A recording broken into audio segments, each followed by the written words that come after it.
Hi, Shine Sparklers. We are in the final video of the ABCs of marketing. I hope you have taken the time to watch the other 12 videos and that you have found value in this exercise of going through the ABCs of marketing. And I've hopefully, sort of answered some of your questions and helped you maybe overcome some of your obstacles. Before we begin, I'll give you a final reminder to download my free PDF guide on the 5 missteps that photographers make that attract price shoppers and drain you of your passion, your profits, and your joy. And as I have mentioned throughout this series, we did not enter into this business in order to be drained, but a lot of us are feeling that way.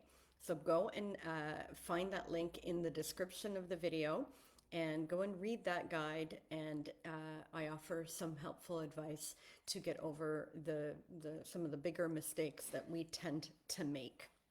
In the meantime, I'm going to go through the letters Y and Z. And Y is for YouTube and Z is for, or Z, I don't know which one, it doesn't matter, is for zeal. And I'll explain that one a little bit. It's not easy to find a marketing term that starts with that letter, but anyhow, I did my best and you'll see why. Okay, so we're going to talk about YouTube. And you might think that YouTube is not a very good avenue for photographers to do marketing in, but in actuality, it really can be.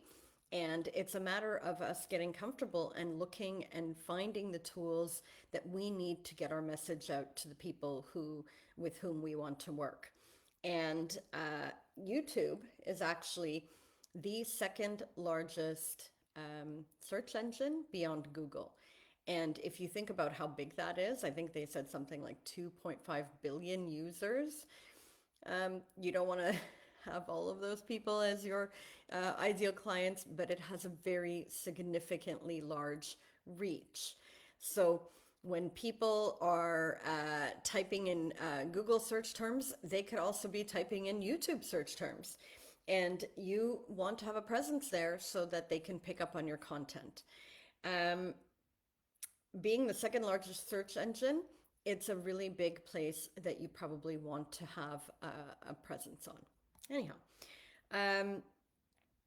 let me see. I wanted to, yeah. So I have a few things. 1, 2, 3, 4, 5. I've got 5 points to say about YouTube. So the first one is discovery. We talked about that in the video for the letter D. And what we want is to be discovered by our clients wherever they may be hanging around. And discovery is both offline and online. And YouTube could be a great discovery channel. So when you think about being out there, Facebook or Instagram, that's very limited. Those are only 2 channels that you have at your disposal to get your message out. Why not have more? The more out there you are, the more likely people will find you. So limiting yourself, and especially limiting yourself if you're not comfortable, say with video, then it's a personal limitation, not a business one. So in our businesses, we have to sort of push the boundaries a little bit. And if there is a benefit to us, we need to consider it. So you can go and there's so many, if you go to YouTube, there's so many tutorials on how to use YouTube and how to use YouTube as a photographer. You can also go and search other photographers in your genre and see what they're doing on YouTube and take inspiration. Don't ever copy though, but take inspiration from seeing them do it and seeing if there is something in it that you can grasp onto and develop for yourself. It's personal. I have showed up here on Facebook Live for the last 2.5 weeks, and it's not comfortable. And before this series, I had appeared live maybe once or twice, and I've had this group, Facebook group, going for many years. And it's not easy. I will be the first one to admit it, but I did it anyways. And I did it because I want to show and demonstrate and give my value out into the world with the marketing knowledge I have gained. And so I let that business aspect override my personal feelings of not feeling comfortable in front of a camera. I'm just doing it. And now all of these videos are going on YouTube. Some of them are already there. And you may have even found me, and you might be on YouTube right now. So that's the testament to the fact that it works. And I know this is marketing for photographers, but I also have a few videos up for my photography brand, and I intend to do more now that I have finally overcome the hump of appearing on a video. It's very personal. So if I felt like a stranger to you before you watched any of my videos, I might not feel like a stranger now. You were getting a sense of my personality when I'm speaking to you, and you develop a like and a trust. So if you apply that to your photography business, it's a very personal business. People will do business with others that they like and they trust. And a way to build that likability and that trust is to appear on a video. And how could you use that in a very practical sense? You could record a welcome message for your website and put it on your main page. And when you embed it, it actually shows, and you can put a nice thumbnail on it. And you can encourage everybody who visits your website to view the welcome message. And then people get a chance to know who you are a little bit, because we all carry a certain energy. I'm going to talk about that in the next letter as well. But you want to get a sense of people's energy, because when we connect with people, it's because of energy. And you will know right away if that's somebody that you connect with or somebody that you don't connect with so much. And that gives us a lot of feedback in order to be able to move to the next steps with a client. So it is very personal, and it builds connection, trust, and likability. Video is dynamic. So we are operators and masters of still photography. It doesn't mean that we can't use video to our benefit. We still have a product that is still, and we still want to herald that as the beautiful outcome of working with us. But it doesn't mean that you can't show things like behind the scenes or how-to videos. You can videoize pretty much anything about your business. For example, we may have website pages that show our client closets, show our studios, show us editing. I don't know, like I have pictures of, I haven't gone this far either, but I have pictures of my office so people see where the magic happens when I'm working. I have pictures of me and my about. But think about it this way. You can videoize just about anything. So you can video, maybe there's another word for it, but you can make into video your about, meaning what I said before, the welcome page. On your homepage, you record a welcome message, and that is videoizing your about, your bio. You can take people through a walking tour of your studio. You can take them through your client closets. You can take them through some prints and albums that are hanging on other people's walls, your clients' walls, with permission, of course. So you can, again, I don't know what the word is, videoize. You can videoize just about anything in your business and put it on YouTube, and then you can embed that into your website. You can put it into your blogs. Very dynamic. Behind the scenes as well. Some of us have some videos. I did hire somebody who did a video for me a few years ago, and I use that video in my about page, and it shows me working with a family, and it helps people get a sense of what a photo session would look like. So consider bringing somebody along, even if it's somebody just with a phone these days. That's pretty acceptable, and you can find ways of doing that pretty cheaply and easily. Okay, it's flexible. So you can cross-pollinate video in just about every place. So as I said, you could put it into blogs, and you can then link your website to your YouTube videos and vice versa. And backlinking builds authority. So the more links that you have out there to your content on your website, the more authority you're going to build and have better SEO results. And that cross-pollination is very flexible. So you don't record a video and then it just dies somewhere. It can live in your blog, it can live on YouTube, it can live in email when you send email marketing to your clients. So it's very flexible in that way. And you could do long and short form as well. So you have a lot of flexibility in not only the topics, but how you use the platform. And finally, it helps to build your X factor. So in another video under the letter X, we talked about the X factor, and it's this invisible and intangible magnetism that we have or that we exude in order to differentiate ourselves and our brand. And that comes from a couple of different places. And I'll encourage you to go and watch that video if you want to know more. But in building our X factor, it stretches us on our terms. So being live, I can't control anything that goes on here. So I am in the most vulnerable position right now. I can't, if I make a mistake or if I stutter over my words, it is what it is, right? But you don't have to do it this way. You don't have to go live to your clients. You can record a video welcome for inquiries, for example, for weddings. So instead of just replying via email, you can reply via video. And if we're often very anxious to talk to clients either on the phone or on video. But if you think about the fact that you will eventually meet them and have to be in front of them, this will stretch you to break some of your own boundaries of feeling anxious about that. You could record a video 20 times and you only put it out there when you're comfortable with it. As I said, live, that'll stretch you. If you can manage to do that like I have gone well out of my comfort zone to record over these last 2 weeks. And I think that if I were to go back to my video number 1 right about now, I would see a complete difference in my own energy as well.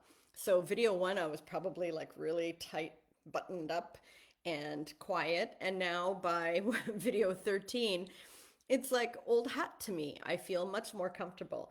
And I am feeling less vulnerable that if something goes wrong, people will judge me. They're very forgiving. So I'm just doing it. I've been stretched during this video series. And I encourage you to stretch yourself too, because when we stretch, we develop our X factor. I have certainly developed my X factor over these last many videos. And as I said, if you go back to video 1 or the first few, you'll probably see or sense the energy change from the first to the last, which is a signal of my growth. And nothing happened to me. I'm okay. And I'm more than okay. I now know that going live is not the scary beast that I built up in my head. And it's easier than I think. And it helps people. So it's good. It's good for me to have stretched so I can deliver my value of marketing education to more people by having them being able to discover me on YouTube and in this Facebook group. So going on video and putting yourself out there stretches you, but recording video helps you do it on your terms. So you don't have to do it live, but you could do it a few times and record it however you need in order to feel comfortable. And when you finally feel comfortable, and you may not ever, but comfortable enough, then pull the trigger and put some video into your marketing strategies. Okay, final letter.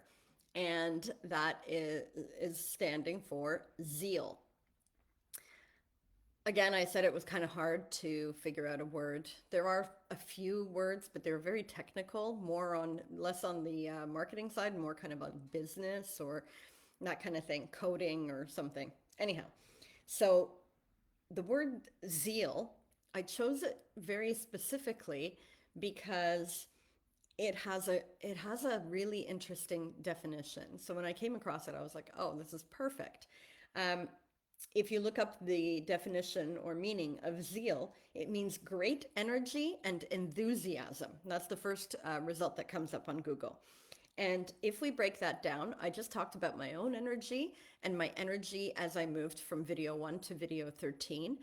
And my energy and the energy that exudes from this video from me to you is what fuels us in our personal lives and in our business. So our energy and being good stewards of our energy is very important. I call brand the energy of your business. So you can see that energy is a very critical part of making connections, being likable, being trustworthy, and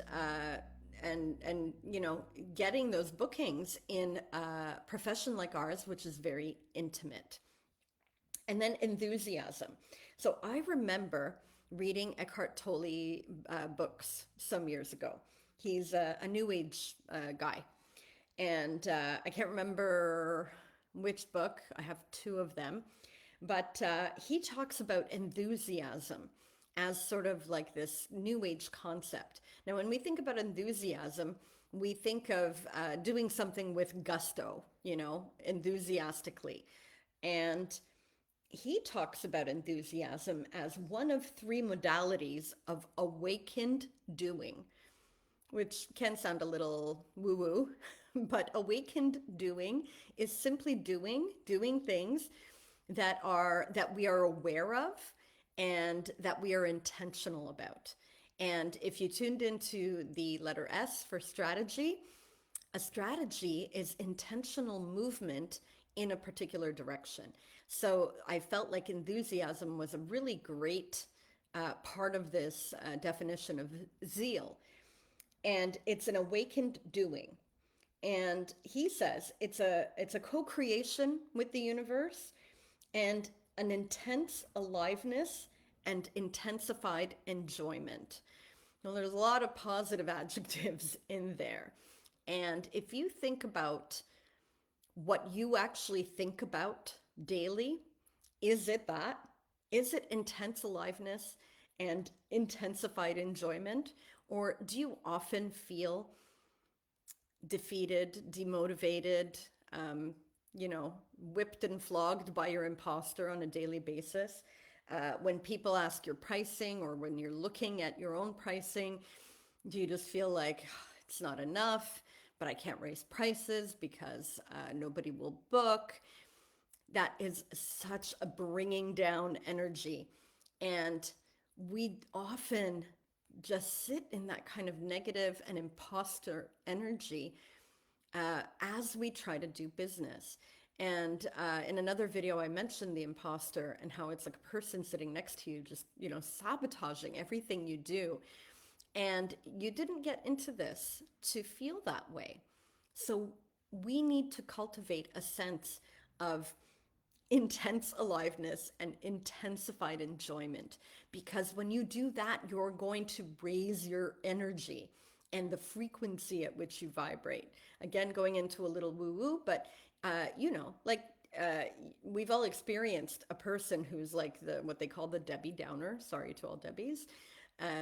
But when you go into a room and you see somebody who's sucking the energy out of the room, and then you see other people who have that it or X factor, and they amplify the energy of the room. They create their own energy field, right? So we know that energy is important, and it's not like this, new age concept. It's really true. And so I would like to encourage all of you who are feeling not so great about how your business is going, about feeling that marketing is intimidating, that bookings will never come, that you have to lower your prices until there's no more price. Zero. That could have been another Z, but I didn't want to go there because that's not aliveness or enjoyment. That is negativity. So we will not get to zero.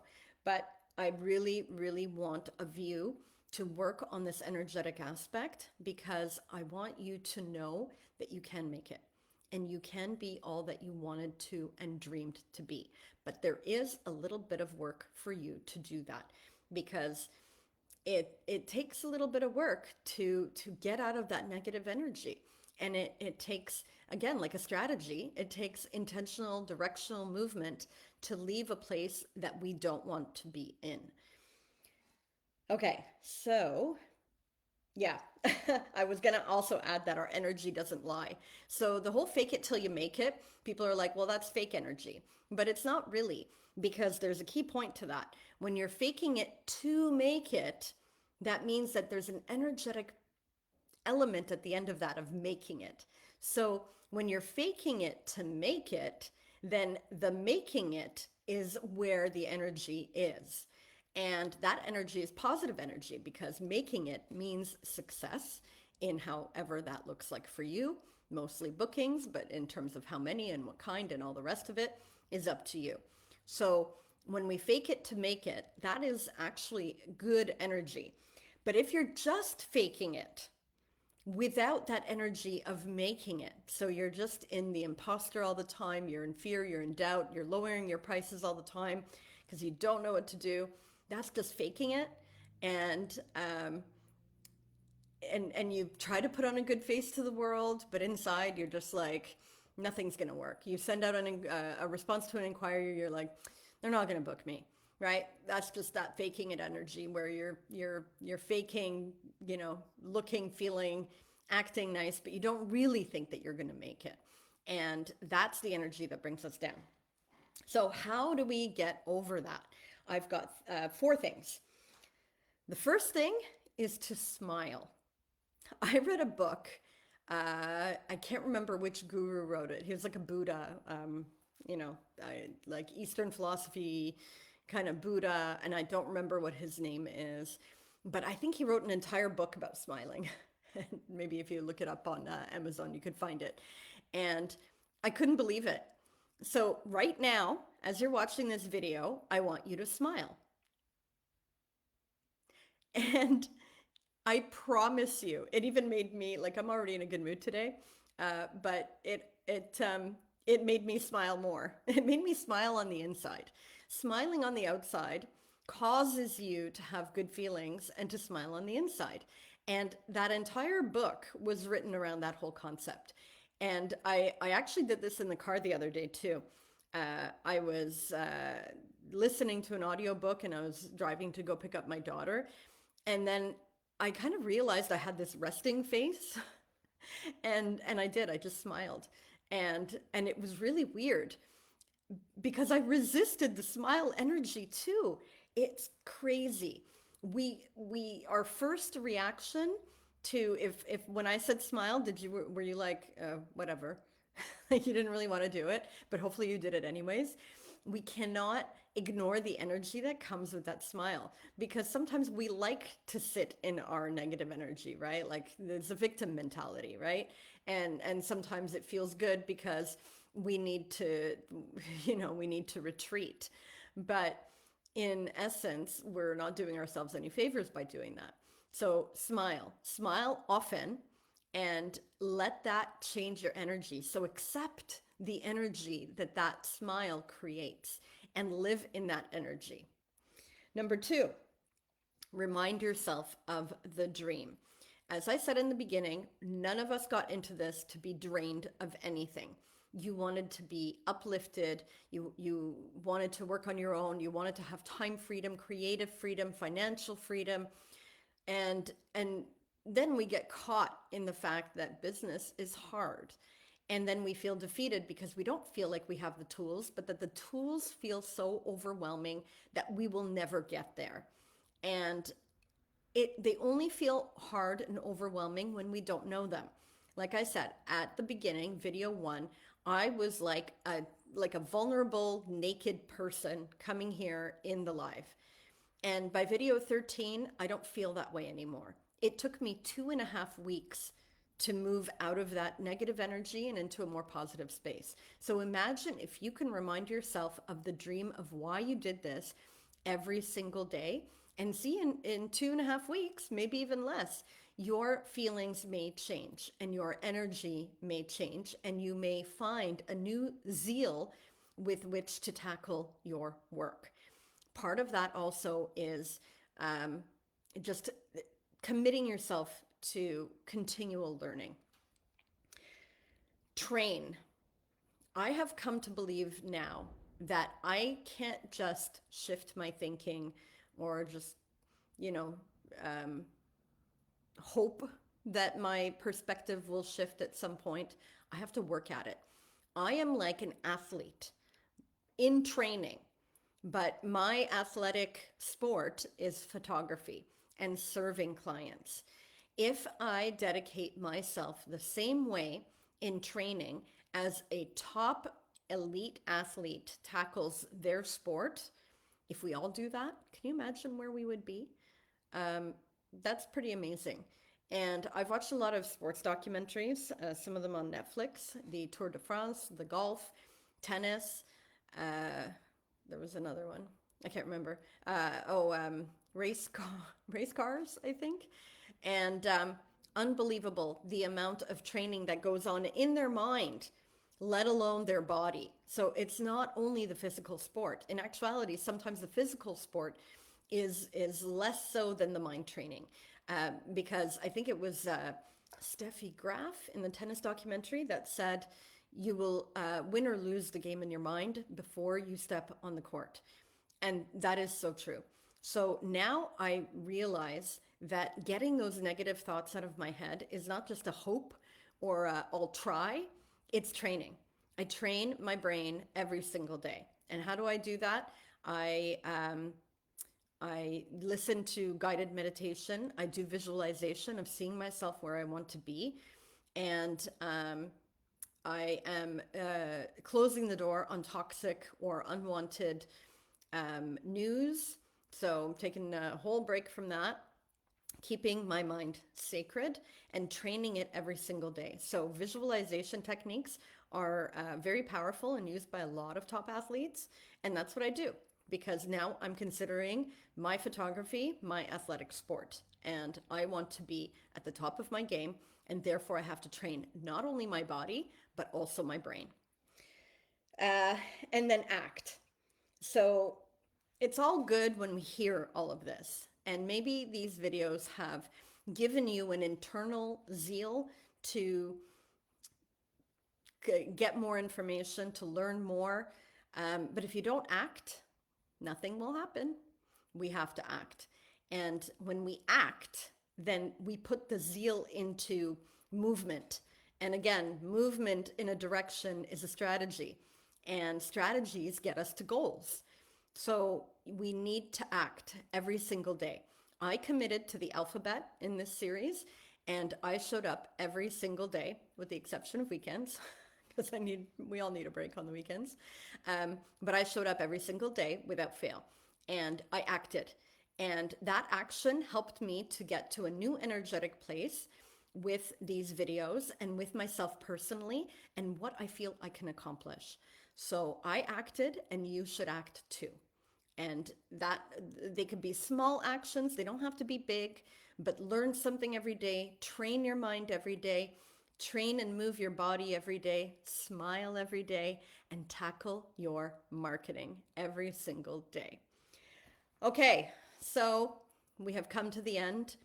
As I said before, I really hope you have value out of this series. And I will plan on having more videos on different topics, but I'm trying to figure out what the best way to deliver marketing topics will be moving forward. The alphabet was like a nice clean way of doing that. But it's time to maybe focus in on some more specifics that tend to bother photographers. So if you have any recommendations for any kind of content that you would like to see, please drop it into the comments. And as a final reminder, please go and download your free PDF guide on the 5 missteps that photographers make that attract price shoppers and that drain your profits, passion, and joy. So signing off with the last of the alphabet. I hope you enjoyed the series and take care.